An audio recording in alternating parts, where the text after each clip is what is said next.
question about it. Is next fan up? We're going to unleash hell here in December.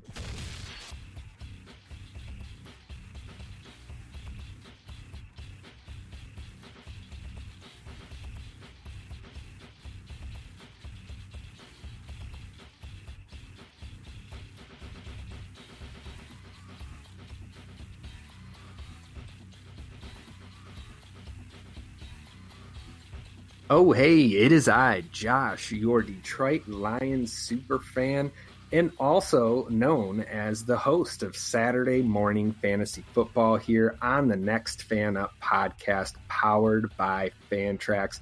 Welcome back, friends. It is 2019, and it is week one. Excited to have you guys back here with us, the super fans. Of course, you're just getting one super fan this time around. That's how we do on Saturday Morning Fantasy.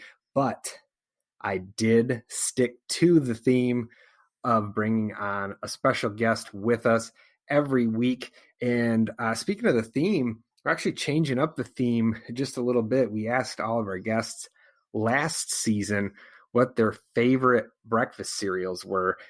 And this year, kind of getting a little bit different here for you guys, and we're asking everybody what their favorite Saturday morning cartoons were when they were growing up as a kid. So we are excited, as we were once when we were children on that Saturday morning. You know, mom and dad may be sleeping in, bringing the excitement back for this 2019 NFL season, and excited to bring you some more fantasy talk from some real powerful people here in the industry. And our first guest this week here, week one, or I should say first guest this season, none other than Thad Houston himself from Guru Elite. Thad, wanted to welcome you on to the show. Also, one of my Scott Fishbowl 9 league mates. Welcome, sir. Thank you, man. I appreciate it. I am honored to kick off the season here with you. I think it's going to be fantastic. Looking forward to talking all things fantasy football and kicking off the season in the proper way. Yeah, absolutely. Of course, Scott Fishbowl 9, our fearless leader, Pod Vader, of course, also in the Scott Fishbowl 9. Me and Thad are both in the Badasses Conference in the Cole McGrath league. So that's, or I should say Cole McGrath division. I'm not sure if I said that backwards or not. It's my first year in the Scott Fishbowl, Thad, but looking back at a draft that we started 2 months ago and was a slow draft. For those of you that don't know, there's a timer that accounts for overnights, etc. So Thad and I started our drafts along with Pod Vader back in July, and those drafts, ours was one of the last ones to wrap up, was it not, Thad? Yeah, we had a slow draft, is putting it mildly. Right. Which is fine. I mean, I get it. And, I like a fast draft as much as the next guy, but you don't get any bonus points for drafting fast, So True. You get to take your time. And I can assure you that based on the things that have happened since we've drafted, that probably 99.9% of the participants would love to go back and redraft their teams right now. Oh, yeah, absolutely. And I won't talk too much about our structure of our teams, but I will say that it's funny, the emotional roller coaster I've gone through since that draft began, because I was kicking myself for not taking T.Y. and Andrew Luck in rounds 2 and 3. And boy, did I dodge a major bullet in round 3 there. But in round 2, I instead went with Antonio Brown. And boy, what an adventure that has been this offseason, Thad. I know we were kind of discussing that before we got on here, but man, we're just in general, moving on from the Scott Fishbowl talk. What are you doing here with Antonio Brown in week 1? Well, luckily, when it comes to season long, I have 0 Antonio Brown. Now, I'm saying luckily now. I mean, the guy could snap out of it and end up, being the top wide receiver, and I'm just kind of kicking myself. But in season long, for me, it's all about decreasing risk, and he's just too risky of a pick. I mean, that was before all of the shenanigans that happened even over the past couple of days, or even currently. currently today. As far as daily fantasy goes, he's not on the main slate. So I think by default, we kind of, for the most part, we all dodged a bullet. It's incredibly entertaining. I give you that. But I know even after Hard Knocks has left town, the entertainment exactly. still rolls on. Exactly. The show must go on, and apparently it is. So. Yeah, no doubt, man. Well, I at least wanted to touch on that because, my goodness, every other Adam Schefter tweet has been about AB the last 2-3 days, it feels like. So just another event here as we record this. But as you guys are listening here, it's probably Saturday morning. So, sitting around the TV on Saturday morning, that's what I always think of when I think of, growing up and things like that. And I wanted to, of course, ask our guest, Thad, first, what was your favorite Saturday morning cartoon here as a kid? I'm going to give this cartoon, which I'm sure is well before your time. This is a cartoon that I used to love, and it was called Fat Albert. It was hosted by Bill Cosby. This was, old school Bill Cosby. This was like pre-Cosby Show. Oh, Thad, me and Jay were just talking about this when we did the preview. And he was talking about, what was it, Buckethead? Yes. Yes. And we were, oh my God, because I said, I can never remember his name. So I'm kind of proud of myself that I remembered it, but it's thanks to Jay, because that's who we were talking about last week. And we love the old school cartoons. The old school cartoons were the best ones. And I'm a little older than you think, Thad, so I definitely remember that. But it's definitely a classic in my book. And this makes 2 fantasy episodes in a row. Of course, last week we had a preview with Christopher Harris and TJ Reeves. So you guys can go back and check that out if you go back wherever your fine podcasts are heard. But yes, that's 2 episodes in a row where we've got a Fat Albert impression from one from Jay and now one from Thad. So this is outstanding. And I can't believe that was the first one right off the rip. Thad, it is going to be a phenomenal season, my friend, with starting off on that note. Yeah, I can't wait. I'm looking forward to it. I'm trying to get whatever taste is left over out of my mouth from last night's Green Bay at Chicago game. As far as I'm concerned, that was the final preseason game this year. We're going to really get things started this week, so I'm looking forward to it. Yeah, sometimes I watch that Thursday night opener and, I just think, man, preseason's kind of important, huh? But yeah, exactly. It is what it is. It is what it is, man. Well, I wanted to first off let everybody know that I've moved since last year, so now I live like right by the hospital. So if you guys hear any sirens in the background, which may or may not have just occurred, just wanted to let you know it's all good over here.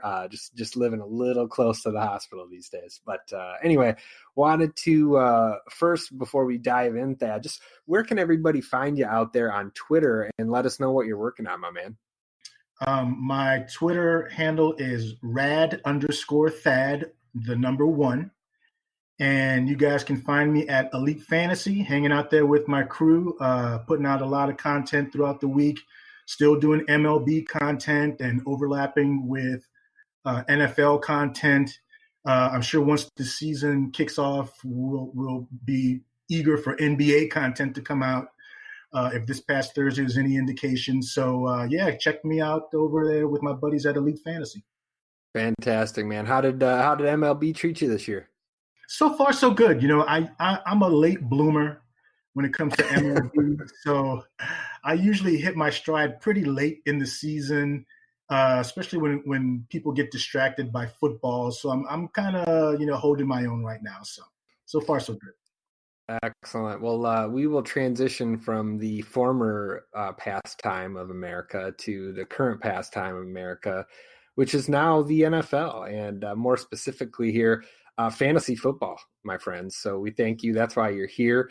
And I want to go ahead and just jump right in. Last year, of course, a very DFS-centric episode that you would get from us every Saturday, and wanted to kind of maybe flip it backwards here this year and kind of give you guys just some more general, maybe season-long talk, kind of some starts and sits, and maybe dabble in a little bit of DFS here, just, talking about some of the values and things like that are available out there. And Thad, we always throw it to our host first, and we typically go position by position, and we usually start with the quarterback position up top in everybody's season-long or DFS lineups, however you're playing it here this weekend. And I wanted to kick it to you, my friend, with maybe some guys that you're definitely starting, or some studs, if you will, for week one of the NFL's 100th season. Well, I think as far as my season-long leagues go, there were a couple of guys that, even though I am one of those late-round QB draft truthers, there were a couple of guys that I really wanted to get my hands on, and one of those guys is Cam Newton. I think his foot injury let him fall a little bit, so I was able to get a couple of pieces of him for my season-long teams. Someone that I'm really, really looking forward to starting and having a great year, especially this week in a game against the Rams. It should be high scoring. He's certainly heavily involved in any sort of score. I mean, the only thing the guy doesn't do is kick extra points and field goals. So looking forward to starting him. I think this week is kind of like a meet and greet as far as football goes for both season long and DFS. You got guys that at multiple positions that are on new teams. You got new coaches. The slates are kind of broken up for DFS, where we already saw Andrew Luck play. We already saw Aaron Rodgers play. We've had Andrew Luck retire. And we've got Monday games that have Drew Brees in them, and we've got Ben Roethlisberger off the slate. So it's kind of different. When it comes to quarterback, you're basically starting your studs, period. Pretty much like any other position. So I think we saw on Thursday what starting guys that are lower ranked in terms of quarterback can do to your team if you happen to have Mitch Trubisky, which luckily I do not. But we're starting our studs. And for me, my stud for this week is Cam Newton.